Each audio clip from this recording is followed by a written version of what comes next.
በስመ አብ ወወልድ ወመንፈስ ቅዱስ አሐዱ አምላክ አሜን። ውድ የ19 ሚዲያ ተከታታዮች እንኳን ለዐቢይ ጾም ለሰባተኛው እሁድ ለኒቆዲሞስ ክብረ በዓል እንዲሁም ለጌታችን ለመድኃኒታችን ለኢየሱስ ክርስቶስ 28 አማኑኤል ወራዊ በዓል በሰላም አደረሳችሁ። ከዚህ በመቀጠል መጋቢት 28 የአማኑኤልን ስንክሳር ማንበብ እንጀምራለን። የ19 ሚዲያ ቤተሰቦቻችን በጥሞና እንድትከታተሉን በትህትና እንጠይቃለን። አንድ አምላክ በሚሆን በአብ በወልድ በመንፈስ ቅዱስ መጋቢት 28 በዚህች ቀን ጻድቅ ንጉሥ ቆስጠንጢኖስ አረፈ። የዚህ ቅዱስ የአባቱ ስም ቁንስጣ የእናቱ ስም እሌኒ ነው። ቁንስጣም በራንጥያ የሚባል ሀገር ንጉሥ ነው። መክስያኖስም በሮሜ በአንጾኪያና በግብፅ ላይ ነግሶ ነበር። ይህ ቁንስጣ አረማዊ ነበር፣ ግን በጎ ሥራ ያለው እውነቱን የሚወድ በልቡናውም ይቅርታና ርኅራኄ የተመላ ክፋት የሌለበት ነው። ወደ ሮሃ ከተማ በሄደ ጊዜ እሌኒን አይቶ ሚስት ልትሆነው አገባት። እርሷም ክርስቲያናዊት ናት። ንጉሥ ቆስጠንጢኖስም ጸንሳ ወለደችው። ስሙንም ቆስጠንጢኖስ ብላ ጠራችው። ይህም ዥንጉርጉር ማለት ነው። ከዚህም በኋላ ንጉሥ ቁንስጣ እሌኒን በዚያው ትቷት ወደ በራንጥያ ከተማ ተመለሰ። እርሷም ልጇን እያሳደገች በዚያው ኖረች። የክርስቲያን ትምህርት አስተማረችው። ይቅርታንና ርኅራኄን በክርስቲያን ወገኖች ላይ እንዲያደርግ በልቡናው ትዘራበት ነበረ። እርሷ ክርስቲያን ስትሆን የክርስትና ጥምቀትን ታጠምቀው ዘንድ አልደፈረችም። መንፈሳዊ ዕውቀትን ሁሉ በማስተማር አሳደገችው። ዳግመኛም ለመንግስትነት ልጆች የሚገባውንም ሁሉ ከዚያም በኋላ ወደ አባቱ ሰደደችው። አባቱም በአየው ጊዜ ደስ ተሰኘበት። ዕውቀትን የተመላ ሆኖ ፈረስ በመጋለብም ብርቱና የጸና ሆኖ አግኝቶታልና በበታቹም መስፍን አድርጎ ሹሞ በመንግስቱ ሥራ ላይ ሁሉ ሥልጣን ሰጠው። ከ2 ዓመትም በኋላ አባቱ አረፈ። ቆስጠንጢኖስም መንግስቱን ሁሉ ተረከበ። የቀና ፍርድንም የሚፈርድ ሆነ። ከእርሱ በፊት የነበሩ ነገሥታት የጫኑባቸውን ጽኑ አገዛዝ ከሰዎች ላይ አስወገደ። ሕዝቡም ሁሉ ታዘዙለት፣ ወደዱትም። የአገዛዙ ቅንዓትና የፍርዱ ትክክለኛነት በአገሮች ሁሉ እስኪሰማ ተገዙለት። የሮሜ ሰዎች ታላላቆች መልእክትን ወደ እርሱ ላኩ። ከከሃዲ መክስሚያኖስ ጽኑ አገዛዝ እንዲያድናቸውና እየለመኑ እርሱ አሰቃይቷቸው ነበርና። መልእክታቸውንም ባነበቡ ጊዜ ስለ ደረሰባቸው መከራ እጅግ አዘነ። ያድናቸውም ዘንድ ምን እንደሚያደርግ በአደባባይ ተቀምጦ እያሰበ ሲያዝን፣ እነሆ ከቀኑ በ6 ሰዓት በቀትር ጊዜ ሕብሩ እንደ ከዋክብት የሆነ መስቀል ታየው። በላዩም በዮናኒ ቋንቋ ኒቆስጣጣን የሚል ጽሑፍ አለ። ትርጉሙም በዚህ ጠላትህን ድል ታደርጋለህ ማለት ነው። የመስቀሉም ብርሃን የፀሐይ ብርሃን ሲሸፍነው ባየ ጊዜ አደነቀ። በላዩ ስለተጻፈውም አስቦ ለጭፍሮቹ አለቆችና ለመንግስቱም ታላላቅ ባለስልጣኖች አሳያቸው።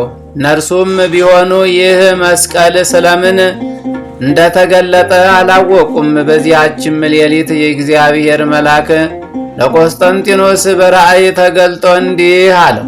በቀኑ እኩሌታ በቀትር በአየኸው በዚያ መስቀል አምሳል ላንተ ምልክትን አድርግ፣ በእርሱም ጠላትን ድል ታደርጋለህ አለው። ከእንቅልፉም በነቃ ጊዜ ልቡ ጸና።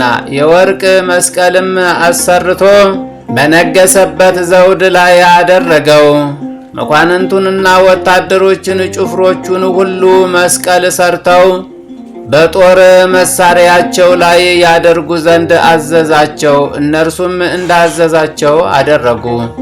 ይህም የሆነው በበራንጥያ በነገሰ በሰባተኛ ዓመቱ ነው። የሮማን ሰዎች ከስቃያቸው ሊያድናቸው ሰራዊቱን ሰብስቦ ተነስቶ ወጣ። መክስሚያኖስም ሰምቶ በታላቅ ወንዝ ላይ ታላቅ ድልድይ ሰርቶ ወደ ቆስጠንጢኖስ ተሻግሮ ከእርሱ ጋር ተዋጋ።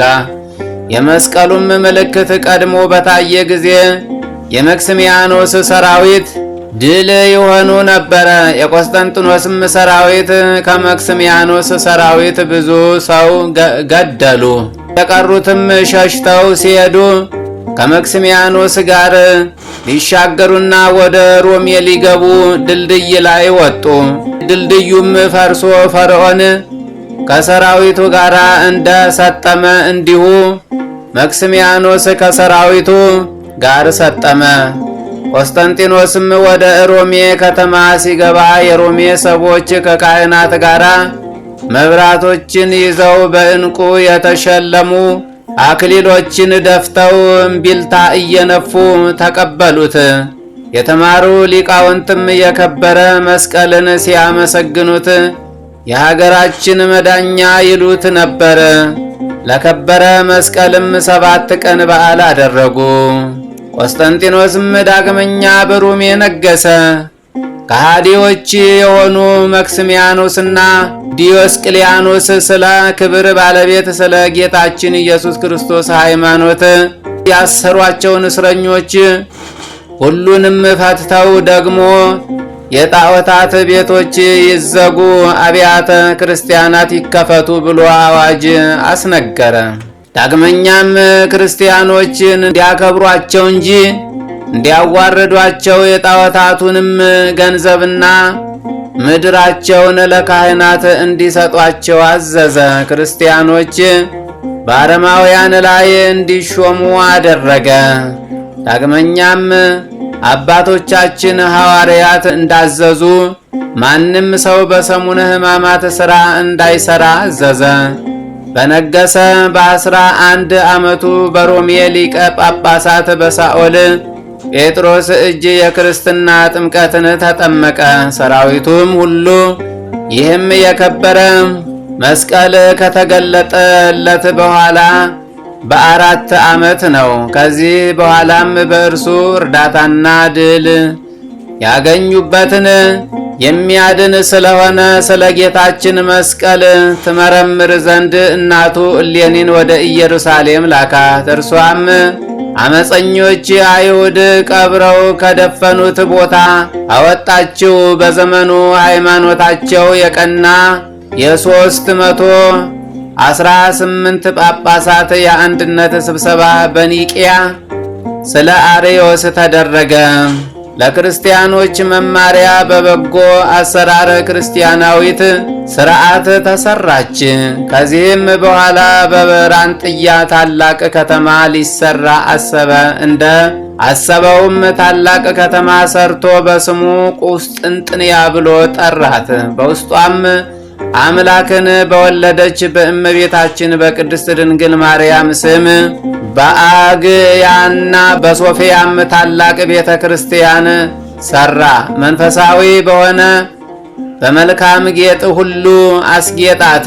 በውስጧ ከሐዋርያት የብዙዎቹን አጽም ከሰማዕታትና ከቅዱሳን ጻድቃን ሥጋቸውን ስለሚሰበስብ የክብር ባለቤት ጌታችን ደስ አሰኝቶ መልካም ተጋድሎውን ከፈጸመ በኋላ በኒቆምድያ ከተማ ጥቂት ታሞ አረፈ።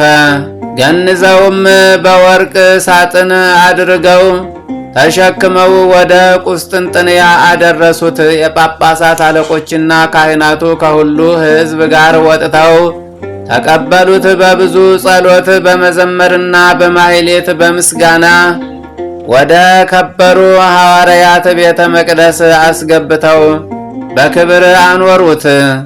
በረከቱ ከእኛ ጋር ለዘላለሙ ትኑር አሜን።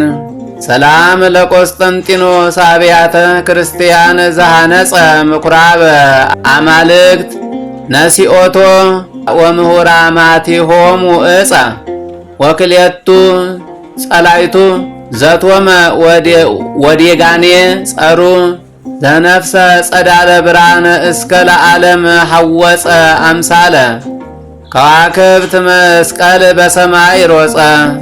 ሰላም ለእሌኒ ዘትንየጽር ህቡአ እንተ ይትዓሰይ ጻድቀ ወአንተ ይትፈደይ ኃጥአ እግዚእነ ላቲ ከመ በራእይ አይድአ እምሰርቀ ሰኑይ ለይኩን ሰቡአ ተስካረ ትንሣኤ ለሕዝብ ቆስጠንጢኖስ ሰራ። ሰላም እብል ለአብርሃም ሰናየ ርእስ ለይስሐቅ ህሩይ ወለያዕቆብ ብፁዕ እንዘ አሰምክ ርእስየ በኪዳኖሙ ጽኑዕ ሶበ ሰአልኩ ከብእሲ ሀጥ ሀበ ንስሐየ ተመየጥ እግዚ።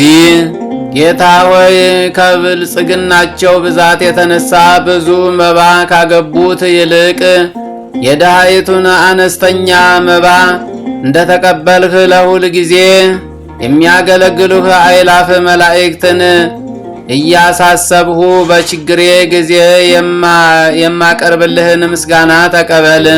እናንተ ቅዱሳን ነቢያት፣ የወንጌል ሰባኪያን ሐዋርያት፣ ሰማዕታትና ጻድቃን፣ ትጉሃን መላእክት፣ ፍጹማን ደናግል፣ እንዲሁም ደጋጎች መነኮሳት ሆይ ልጅ አዋቂ ሳይለይ የምንሰባሰብበትን የጉባኤ ቦታ ባርኩ። ይህ መጽሐፍ ወረቀት አዘጋጅቶ ብራና ዳምጦ የጻፈውና ያነበበው ከግዕዝ ወደ አማርኛ የተረጎመውን ቃለ ንባቡን በእርጋታ መንፈስና በተመስጦ ሕሊና ያደመጠ በደለኛን ሁሉ የምታስምር የጌታ እናቱ በማርያም ጸሎት ኢየሱስ ክርስቶስ በአንድነት ይማረን።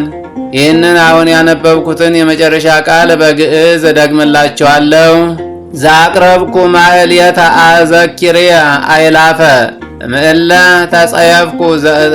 ተጸመድኩ ዘልፈ ለእለ አነብብ ተወከፍ ዘንዴት የመጽሐፈ እንተ እረሰይኩከ እግዚኦ ጻዲቀ መበለት ውኩፈ እንበለ አብኡ ብኡላን ዘተርፈ ነቢያት ቅዱሳን ወሐዋርያት ሰባኪያን ሰማዕት ወጻድቃን ወመላእክት ትጉሃን ደናግል አዲ ወመነኮሳት ህሩያን ሄራን ባርኮ ጉባኤ ዛቲ መካን እስከ አረጋዊ ልሂቅ ወንዑሰ ሕፃን ለዘጻፎ በክርታስ ወለዛ ጻፎን ዘይደርስ ለዛ አንበቦ ወለዛ ተርጎሞ በልሳን ሐዲስ ወለዛ ሰማ ቃሎ በእዝነ መንፈስ በጸሎተ እሙ ማርያም አራቂተ ኩሉ እምባይስ ህቡረ ይመሃረነ ክርስቶስ ህቡረ ይመሃረነ ክርስቶስ ህቡረ ይመሃረነ ክርስቶስ።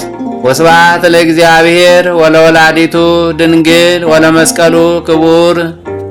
የዛሬው የመጋቢት 28 ድርሳን እዚህ ጋር እንጨርሳለን። እግዚአብሔር ለነገው ዕለት በሰላም እኔንም እናንተንም ቢያደርሰን የነገውን ድርሳን እና ስንክሳር እስከምናሰማችሁ ሁላችንንም እግዚአብሔር በቸርነቱ ይጠብቀን። እንደ ኃጢአታችን ሳይሆን የምህረት አምላክ ባለቤት መድኃኒታችን ኢየሱስ ክርስቶስ ምህረቱን ይላክልን። ሰላም ያዋለ ሰላም ያሳድረን። ወስብሐት ለእግዚአብሔር አሜን።